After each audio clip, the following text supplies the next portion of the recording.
Okay guys, so today we're going to be talking about area between two curves, and I want to give a shout out to my in-studio audience, Brent Lee, Brian Candelas, Juliana Razo, and Julio Gibran Casares, who are here in studio providing the audience for the video. This is not a shout out to Brianda because she left early. Alright, so how do you find the area between two curves? Here we go. So we have a f of x curve right here, as you can see. If we were to simply set the integral from a to b of f of x, what you would get is the net area, in this case the actual area because the function is above the x-axis, under the curve. So it would be this blue stuff that you guys see here. So the integral from a to b of f of x would be all of that blue stuff, okay? But the objective is not going to be to get this blue stuff. What we're going to be doing is finding the area between two curves. So let me use yellow here to show what I mean. I have f of x on the top and I have g of x on the bottom, and we're going from a to b. Our job is going to be to find the area that is enclosed by those two functions. That would be this yellow stuff here. This is what we want to find, okay? And so what I want to point out here is if you just take the integral from a to b of f of x, that is all of this blue stuff, okay? If you just take the integral from a to b, let me make that green, of g of x, then what you're going to get is the green stuff that you see here, okay? But we don't really want this green stuff. We want the area between f of x and g of x. So how do we get that area? Well, all you really have to do is take all of the blue, okay, and if you had g of x here, then take off this area right here. We need to subtract it, and that's this right here, this green stuff. So in the end, you take the blue stuff minus the green stuff, and you get the stuff in the middle, the yellow. So in general, you might want to write this down. The area between two curves is simply going to be the integral from a to b of the top function. In this case, we're using f of x. The top function, whichever one is on the top, minus the one that's on the bottom. And that's it. That's your setup. You're going to let the calculator do most of the work, but that's it. You set up the area, the integral, top function minus bottom function, take the integral, that's it. Okay? So what about an example like the one here on the bottom, where you start out with the function here, cosine starts out on the top, and sine of x starts out on the bottom, but then they switch places, and that switch happens at pi-fourths. Well, when that happens, you actually have to think of this as two separate problems because the functions have switched locations. So the first one, let's call that region R. Let's call it R. And then we'll call the second one S. To find R, region R, you would have to set one integral, and it would be from 0, we start at 0, going all the way to where they intersect, which is pi-fourths. And that would be the top function, which in this case is cosine of x, minus the bottom function, which in this case is sine x. And we would have our calculators do the work for us. And that would give us the area R, the green area R. Okay? Now if we want to get S, then we got to write a separate integral. And we got to say, okay, starting at pi-fourths, that's the intersection point. Whoops, that's pi-fourths. And going all the way to pi-halves, what you see here is that the top function is now the sine. So let's put sine first and subtract cosine because that's now the bottom function. So essentially these, I didn't really put parentheses around the x, but it's the same thing. We just have to follow the order. And if the order of the functions, the top and the bottom switch, then we got to do a new integral. On the AP test, sometimes they will ask you to find all of the green area, and then you need to know that that's two separate integrals. Sometimes it would just say find R, find S. Okay, so you have to pay attention to what they're asking. Alrighty? Any questions, audience? No questions? Okay.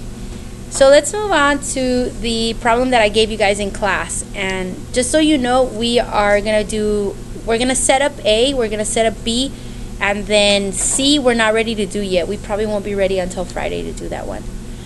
So they labeled it R and S. The regions are R and S. Like I said, sometimes they want all of the shaded, sometimes they want only a region, and in this case they're gonna ask us for R and S separately. You notice that the top function for R here is going to be the g of x, which is given right here. Okay, and then you notice that the bottom function is going to be the f, and right here at that intersection they switch places for region S. So here's my f. So for region R, for letter A, we're going to take the integral, and I'm going to say, which one's my top function, guys? Which one? The g of x. So you know what? To save time, I'm not even going to write the entire function. I'm just going to put g of x. And then I'm going to subtract the bottom function, which in this case is f of x. You see, there it is. Let me trace it. There's f of x. Whoops. Okay. So it's going to be g of x minus f of x dx. Now, where do we start our boundary? Well, we started at 0. But here's a problem. I don't actually know where this intersection point is, so I don't know where to stop that integral for R. Okay? That's where you're going to use your calculator to help you figure it out. I already have mine set up right here so you can see. In y1, I've graphed f of x, and in y2, I've graphed g of x. Okay? So I already have those graphed. And what I'm going to do is I'm going to ask the calculator to tell me what that intersection point is. And that will be second calc intersect, which is 5. And then it's going to ask me which is the first function. I'll just press enter. Which one's the second one? I press enter. And then it wants me to move to the closer so it knows which intersection. You notice there's actually 2 of them here. It's going to ask me, hey, just move close to the one you want. So I'm going to move close to this one on the left. I hope you guys have by now recognized that this right here is R and this is S. Okay, so I'm close enough. Now it knows which one I want. I'll press enter, and there I am. That's the x coordinate of where they intersect. So this is going to be my top boundary, 0.17822. Okay, so when I go back to my setup, I had my calculator do the work for me. Now you could do this algebraically. You could set these two functions equal to each other and solve algebraically. Obviously that's not like pretty here. It's gonna be kind of a hard equation to solve. But if these equations were not this crazy and you had no calculator, you would literally just set them equal to each other and then solve for x. Okay? The calculator did the work for you, and I think it was 0.1782. And you type this in the calculator, take the integral, and that'll give you your answer, which I believe comes out to 0.0648. Okay? Questions on R?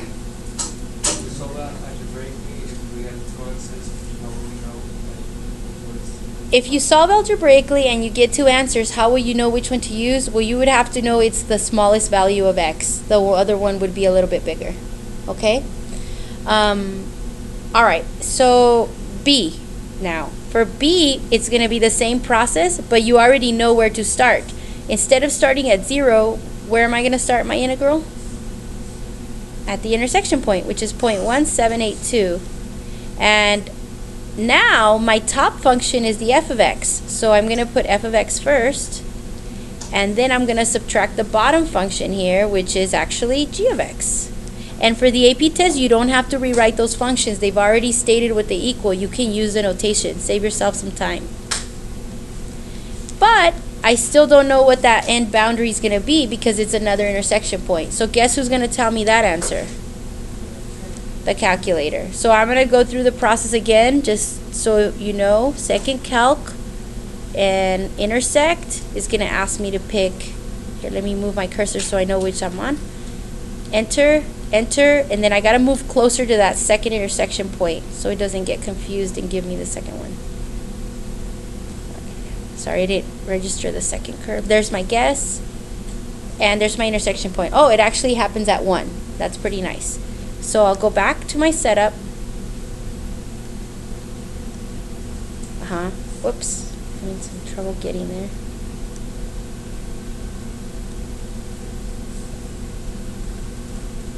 Okay.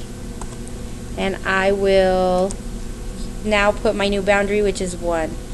Using the calculator. And by the way, when you're using the calculator, instead of typing in these functions, you already have them stored in Y1 and Y2. You can paste them with Y-bars to save yourself some more time when you do Math 9. Okay? Just make sure you paste them in the right order.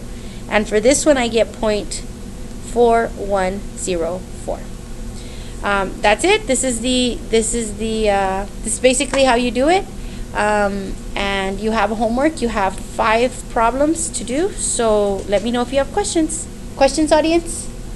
All right. Thank you for being in studio in the live recording of the area between two curves video.